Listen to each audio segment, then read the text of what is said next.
예, 이번 시간에는 우리 어플리케이션, 두 번째 어플리케이션으로서 제네틱 알고리즘이라고 하는 것에 대해서 알아보도록 하겠습니다. 이 제네틱 알고리즘이라고 하는 것은 사실 소개된 지 상당히 오래됐습니다. 상당히 오래됐는데, 그리고 사실 현실에서 얼마만큼 쓸 수 있느냐, 최근에 개발된 시스템에서 제네틱 알고리즘을 채택해서 이렇게 구현을 하는 경우는 사실은 많지는 않습니다. 하지만 우리 옛날에 최적화했을 때는 또 우리가 많이 활용을 했었고, 또 학생들이 개념적으로 받아들이기에 사실 재미있고 또 어렵지 않습니다. 그래서 우리 최적화라고 하는 차원에서의 데이터 분석의 목적으로는 아주 좋은 사례라고 하여서 우리 기초 과목인 여기서 소개를 하도록 하겠습니다.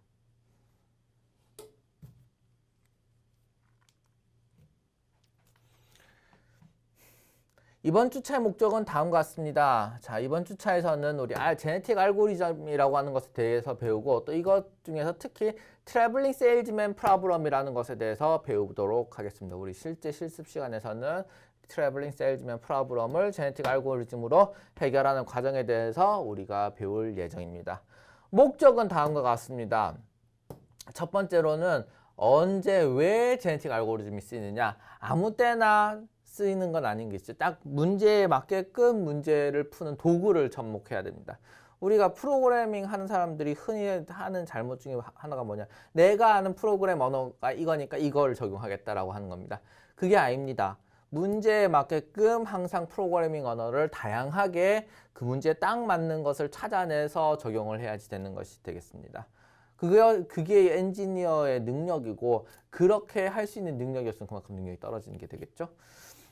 제네틱 알고리즘의 구조에 대해서 우리가 기억을 좀 해놔야 되겠습니다. 그런 것들에 대해서 기억을 하고, 그 다음에 특히 트래블링 세일즈맨 프로블럼을 제네틱 알고리즘을 풀기 위해서 다양한 우리가 문제를 이 알고리즘으로 표현하는 방법이 필요합니다. 그것을 인코딩이라든지 그런 부분이 필요합니다. 그래서 그런 것에 대해서 배우도록 하고, 마지막으로 각 제네틱 알고리즘의 과정에 있어서 이런 네 가지 과정이 크게 있는데, 네 가지 과정이 어떤 것을 하는 것인지에 대해서 이해하도록 하겠습니다.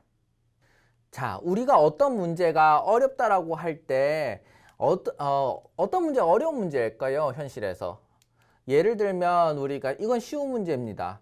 이 주어진 바이너리 서치 트리 BST에서 맥스를 찾으려면 어떻게 해야 되냐라고 했을 때, 이건 이미 규칙에 맞춰 가지고 바이너리 서치 트리가 만들어질 것이라는 것을 우리가 알고 있기 때문에 이 문제를 푸는 것은 사실은 어려운 일은 아니다. 그래서 맥스를 찾는 문제는 항상 라이트 핸드 사이드로만 이터레이션을 진행해 나가면은, 그러면 맥시멈 값인 7을 찾을 수 있다는 것을 우리는 이미 알고 있습니다. 그리고 이것을 찾아가는 길은 오로지 하나의 패스밖에 없게 되는 것입니다. 근데 좀 어려운 문제 생각을 해봅시다. 자, 우리가 서울, 강릉, 대전, 대구, 광주, 부산이 이렇게 있다고 하였을 때, 이 한, 둘, 셋, 넷, 다 6개의 도시를 모두 가봐야 된다라고 해봅시다. 다 들려봐야 되는 겁니다. 자, 이렇게 들려본다고 하였을 때, 하나, 둘, 셋, 넷, 다 6개의 어떤 도시를 다 돌아봐야 된다라고 하였을 때, 그때 이것의 조합은, 사실 현실에 갈 수 있는 조합은 매우 많은 것입니다. 매우 많고, 이것의 규칙은 어떤 것이 있을까? 한 번에 광주에서 대전으로 가면 제일 좋을까? 뭐 대전으로 가는 길이 짧긴 하지만서도 나중에 이 전체의 구조를 봤을 때는 강릉으로 가는 게 더 낫지 않을까? 혹은 부산으로 가는 게 더 낫지 않을까? 고민이 될 수 있다는 것이 되겠습니다. 이런 다양한 선택지가 존재하고, 그 다음에 그것의 구조가 이렇게 같이 어떤 규칙에 의해서 만들어져 있지 않은 경우에, 이런 경우에 조합의 경우가 많아지면서, 문제를 풀 수 있는 조합의 경우가 많아지면서 적절한 풀이를 찾는 방법도 어려워지고, 그래서 어려운 문제가 돼버리는 것이 되겠습니다. 그래서 문제를 풀기, 쉬운 문제다, 어려운 문제다라고 하는 것을 실제로 구분할 때 문제 풀이의 난이도도 중요하지만 문제풀이의 난이도 하나만 생각하는 것은 아닙니다. 어떤 그 문제를 풀 수 있는 유일한 해법을 적용했을 때 얼마나 그것이 오래 걸리느냐가 어떻게 보면 실제 문제의 난이도를 나타낸다고 볼 수 있겠습니다. 그래서 알고리즘을 임플리멘팅 하는데 어려우면 어려운 문제냐, 혹은 알고리즘을 이해하는 게 어려우면 어려운 문제냐, 이 두 개가 아니라는 겁니다. 열심히 공부하면은 다 쉬워지면 이런 것들은 문제가 쉬워지는 것이 되는 것이죠. 이 두 가지의 난이도는 문제를 푸는 사람의 능력에 따라서 난이도가 떨어질 수 있는 것이 되겠습니다. 하지만 주어진 시간 내에 솔루션을 계산할 수 있을까 없을까의 난이도는 문제 자체에 대한 난이도가 되는 것입니다. 그래서 이것은 쉬운 문제, 이것은 어려운 문제, 상대적으로 어려운 문제가 되는 것이 되겠습니다. 그래서 예를 들면 우리가 finding max를 BST에서 하는 것은 order of log n 혹은 worst case structure에서는 order of n이 걸리는 상황이 되겠습니다. 하지만 이 경우는 어떻습니까? 이 경우는 맨 첫 번째 어디서부터 시작할까? 6군데 다 돌아야 되는데 어디서부터 시작할까? 막 광주에서부터 시작하자. 6개 중에 하나의 선택지를 고르는 게 되겠습니다. 6 곱하기 그 다음 광주는 제꼈으니까 1, 2, 3, 4, 5개의 선택지가 남았습니다. 5, 4, 3, 2, 1 다 곱하는 것이 되니까 팩토리얼이 되는 것입니다. order of n 팩토리얼이 되는 것이 되겠습니다.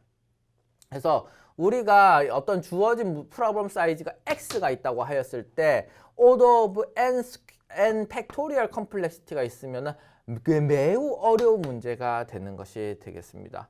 만약에 우리가 이 order of n 어떤 특정한 6개, 예를 들면 이렇게 생각을 해봅시다. 6개의 도시가 있는 문제의 라우팅 문제를 뭐 예를 들면 하루 만에 풀 수 있다고 하여 봅시다. 그러면 한 도시가 더 6개 잘했네. 근데 새로 도시가 하나 더 여기가 거쳐가면 좋을 것 같아. 여긴 제주야. 한번 풀어봐. 그럼 7개가 됐습니다. 7개가 되면 어떻게 되겠습니까? 예, 맞습니다. 하루 만에 풀던 문제가 이제는 어느새 7일이 걸리는 것이 되겠습니다. 하나만 더 붙어도 어떻게 돼? 56일이 걸리게 되겠습니다. 그래서 이런 팩토리얼의 order of n 팩토리얼 컴플렉시티는 이 문제를 현재 우리가 이해할 만한 받아들일 수 있을 정도의 사이즈로 능력을 풀 수 있다 하더라도 데이터 사이즈가 조금만이라도 늘어나면 이것은 금세 풀 수 없는 문제가 되어버리는, 현실적으로 계산 시간이 오래 걸려서 풀 수 없는 문제가 되어버리는 문제가 되는 것입니다.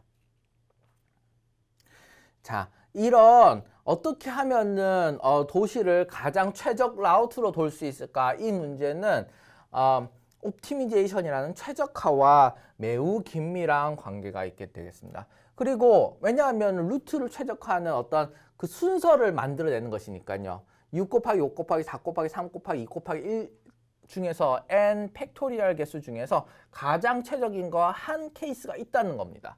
n 팩토리얼 중에서 하나를 찾아내야 되는 것이기 때문에 이것은 뭐가 되겠습니까? 서치가 되는 것입니다. 서치가 되고 이 스페이스는 뭘 가르치겠습니까? 예, 맞습니다. 이것이 바로 서치의 대상이 되는 스페이스가 되는 것입니다.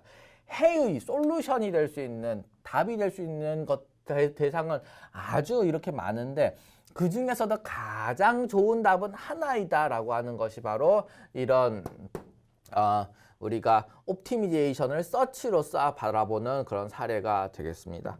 그런 차원에서는 바이너리 서치 트리는 매우 쉬운 문제에서 맥스를 찾는 것은 매우 쉬운 문제가 되겠습니다. 왜 그렇습니까? 바이너리 서치 트리를 이미 정의된 패스에 따라서 설치해 나가서 쭉 나가면은 하나만 어차피 찾을 수밖에 없게 되어 있습니다. 그래서 이것은 아주 안전하고 이제 분명히 거기 가면 맥스가 있다라는 개런티가 있는 그런 서치가 되는 것입니다. 그런데 우리가 그러면 바이너리 서치 트리는 총 n개의 노드가 있을 때 맥스를 찾으려고 했을 때 라이트 핸드 사이드로만 가면 된다라는 이미 정의된 패스와 가면 분명히 있다라는 그러는 뭐라고 할까? 이제 세이프한 컨시스턴시가 있는데, 만약에 그 문제에서 이런 이 n 팩토리얼 개의 해가 있는 상황하에서 최적인 하나를 찾으려고 한다라고 하는 것에 대한 미리 정해진 패스가 없다고 했을 때는, 그러면은 진짜 이 n 팩토리얼을 그대로 R로 다 찾아봐야 되는 그런 문제가 발생하는 것이 되겠습니다. 그래서 이런 경우는 피접을 하지 않게 되겠습니다. 그리고 이런 피접을 하지 않는 상황에서는 이 n 팩토리얼 속에서는 아무런 스트럭처나 패턴이 존재하지 않게 되겠고, 뭔가 딱 정확하게 이렇게 찾아 나가면 된다, 뭐 패스를 처음부터 끝까지 쭉 찾아 나가면 된다, 그런 기존에 정해진 디터미니스틱한 서치, 이 n 팩토리얼 속에서의 서치 방법이 없는 것이 되겠습니다. 자, 우리 한번 이 상황을 생각을 해봅시다. 우리가 현재 어디에 있느냐? 예를 들면 여기 있다 한번 가정을 해봅시다.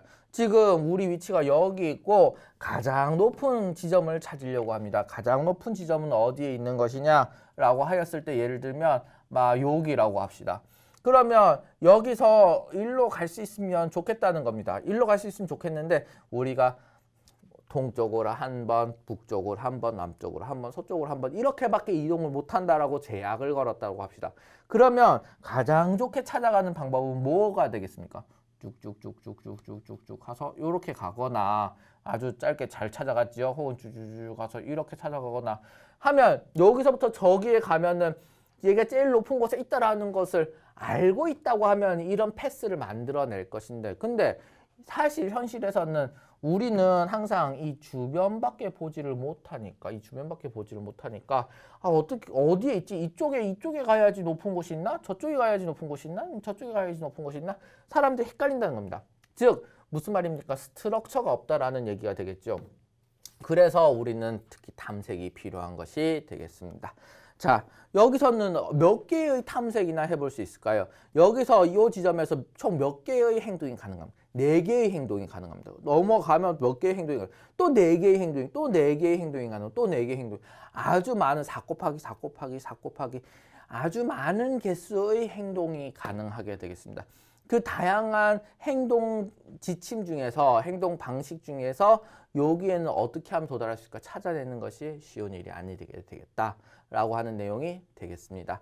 자, 그런 차원에서는 우리의 데이터 스트럭처는 어떤 형태를 지니고 있습니다. 데이터 스트럭처는 기본에 데이터를 넣을 때부터 잘 규칙을 정해서 넣고 있으니까 이미 딱 정해진 determined search가 가능합니다. 어떻게 찾으면 뭐가 나온다라는 것을 알고 있습니다. 하지만 몇몇 최적화 문제들은 그런 스트럭처가 없어가지고 이런 상황에 대해서 특히 이 근처의 해만 알고 있을 때 이 전체 스페이스에 어디에 최적의 해가 어떤 형태의 해가 최적인지를 알아내는 그런 과정이 필요하고 그 과정은 사실은 매우 쉽지 않은 상황이 된다라고 하는 내용을 이해하시면 되겠습니다.